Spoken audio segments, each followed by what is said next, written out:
भाइयों का बहनों का बहुत बहुत स्वागत। आज का ये संवाददाता सम्मेलन नितांत संवेदनशील और नितांत ज्वलंत मुद्दे से जुड़ा है, जो प्रत्यक्ष रूप से संबंधित है हमारी इस प्रदेश की लचर स्वास्थ्य सुविधाओं से। और जिस तरीके की परिस्थितियां आज समूचे प्रदेश के अंदर, अगर हम स्वास्थ्य सुविधाओं की बात करें, अस्पतालों की बात करें, डॉक्टर्स के कंडक्ट की बात करें और उन तमाम बुनियादी कारणों की बात करें जिनका सीधा प्रभाव इस प्रदेश की सेहत पर पड़ता है, तो लिहाजा मैं सिलसिलेवार ढंग से आज कुछ बातें आपके संज्ञान में लाना चाहूंगा। और उससे पहले मैं बड़े स्पष्ट शब्दों में कहना चाहूंगा इस प्रदेश की सरकार को, ये सच बात है कि जब कोई सत्ता नशीन होता है तो सत्ता का गरूर विपक्ष की संजीदा बातों पर भी ध्यान देने के लिए ऐसे सत्ता नशीनों को मौका नहीं देता, अवसर नहीं देता। लेकिन आज की ये संवाददाता सम्मेलन न केवल आम आदमी पार्टी के विजन को, दूरदर्शिता को और आने वाले वक्त में जब हमें जनता मौका देगी तो किस तरीके से हमारी पार्टी काम करेगी उसको भी दर्शाता है, और आज मौजूदा सरकार किस तरह से स्वास्थ्य सुविधाओं को हाशिए पर लेके जा पहुंची है उसको भी बताता है। तो सबसे पहले मैं बात करना चाहूंगा, आप लोगों ने सुना होगा विगत कुछ महीनों में हमारी इस प्रदेश सरकार ने कई सौ डॉक्टर्स को निलंबित किया, कभी 100, कभी 50, कभी 60। ये वो तमाम डॉक्टर्स थे जो अपनी ड्यूटीज को जिन्होंने बरसों से ज्वाइन नहीं किया था। अब सवाल ये है कि इन डॉक्टर्स को निलंबित तो कर दिया, लेकिन क्या किसी सरकारी वरिष्ठ अधिकारी ने या स्वयं सरकार ने इस पर कोई संज्ञान लिया कि ऐसा क्यों है? तो मैं आपको बताना चाहूंगा कि ऐसे कैंडिडेट्स, ऐसे बच्चे जिनको एंट्रेंस में कामयाबी नहीं मिलती लेकिन उनकी फाइनेंशियल कंडीशन अच्छी होती है, 4 ऐसे मुल्क हैं जहां से बच्चे जो है वो एमबीबीएस करके आते हैं। इसमें पाकिस्तान है, रूस है, चीन है और बांग्लादेश है। अब आपकी जानकारी में मैं ये लाना चाहूंगा कि इन देशों से जो एमबीबीएस करके बच्चे आते हैं उनकी परसेंटेज जो होती है, औसत परसेंटेज जो है वो 70 से 75% तक होती है। इसे पास मार्किंग बोला जाता है। तो जब ये बच्चे वहां से जो 14 सब्जेक्ट्स, अहम सब्जेक्ट्स हैं, उसमें से 7 से 8 सब्जेक्ट्स में डिस्टिंक्शंस लेके आते हैं, तो तदुपरांत एक एग्जाम होता है जिसको कहा जाता है फॉरेन मेडिकल ग्रेजुएट एग्जामिनेशन। अब दिक्कत कहां आती है कि इस एग्जामिनेशन में वो तमाम बच्चे जिनकी डिस्टिंक्शंस आती है इन देशों से, उन बच्चों को इंटरव्यू के दौरान उसी डिस्टिंक्शंस के दम पर, यानी उनके कॉलेज रिकॉर्ड के दम पर चयनित कर लिया जाता है।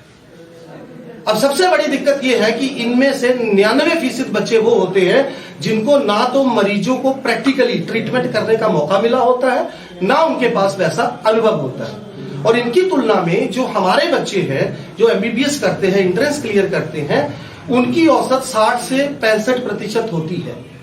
तो ये पहला कारण है जिसकी वजह से जब हम पैराफिलीज में इन डॉक्टर्स को भेजते हैं तो इनका रिजल्ट जो है वो सही नहीं होता। और उसकी एवज में दिक्कत कहां पे आती है कि एक रेफरल पॉलिसी इस प्रदेश के अंदर बन चुकी है। जब डॉक्टर्स को प्रॉपरली ट्रेन नहीं किया जाता, उनके पास एक्सपीरियंस नहीं होता, तो सारे के सारे छोटी सी छोटी बीमारी के मरीजों को भी मेडिकल कॉलेज में या बड़े अस्पतालों में रेफर कर दिया जाता है। इसके ऊपर चूंकि हमने सवाल उठाया है तो मैं प्रत्युत्तर में बताना भी चाहूंगा, इसका सीधा सा हल था, सरकार को यह चाहिए था कि जब इंटरव्यूज होते हैं तो उस वक्त कॉलेज रिकॉर्ड को ना देखते हुए बल्कि वहां पर उनकी क्लिनिकल एक्यूमेंट को देखा जाए और ये देखा जाए कि उन्होंने अपने एंट्रेंस में कितने परसेंटेज हासिल किए। दूसरी सबसे अहम बात जो आज मैं आप सबको बताना चाहता हूं, स्किम्स हॉस्पिटल जो कश्मीर में सबसे बड़ा अस्पताल माना जाता है, पिछले दिनों जो आंकड़े सामने आए, पीजीआई की तुलना में स्किम्स उसकी कैटेगरी में जा खड़ा हुआ। सरकार ने एक बार भी नहीं सोचा कि इसके पीछे का कारण क्या है। दरअसल स्किम एक ऐसा अस्पताल है जिसके अंदर प्राइवेट प्रैक्टिस टोटली बैन है।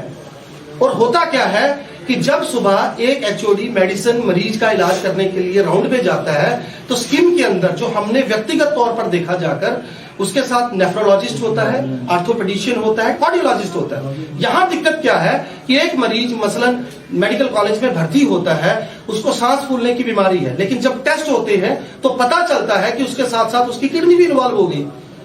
अब यहां के मरीज को स्ट्रेचर पे लाद के जम्मू मेडिकल कॉलेज से उठा के कहां लाना पड़ता है? Super speciality.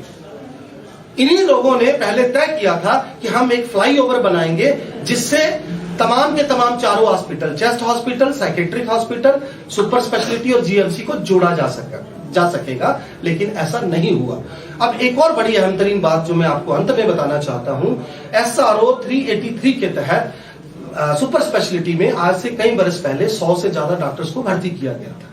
आप अंदाजा लगाइए, आज मेडिकल कॉलेज के अंदर जो CMO बैठता है वो नए डॉक्टर्स होते हैं, रेजिडेंट लेवल के डॉक्टर होते हैं, किसी HOD को वहां नहीं बिठाया जाता। अब मसलन एक दिन में आप मानकर चलिए 50 केस ऐसे आए हैं जिनमें MLC बनता है। ये बड़ा संजीदा पॉइंट है। कोई आगजनी का मामला था, कोई स्टैबिंग का मामला था, किसी ने सुसाइड अटेम्प्ट किया था, तो जो मेडिको लीगल केस बनता है उसमें उस डॉक्टर की गवाही बहुत मायने रखती है जब वो केस कोर्ट में जाता है। लेकिन हकीकतन क्या हो रहा है कि वो डॉक्टर जो कि एडहॉक बेस पे था, वो 6 महीने या साल के बाद जब उसको मौका मिलता है, कोई दिल्ली चला जाता है, कोई बेंगलोर चला जाता है। तो उन मरीजों को जिनको कल उनका केस कोर्ट में जाना, उनको इंसाफ नहीं मिल पाता। इस तरीके से ऐसे बहुत सारे मामले हैं जो सीधे तौर पर पब्लिक की हेल्थ से जुड़े हैं।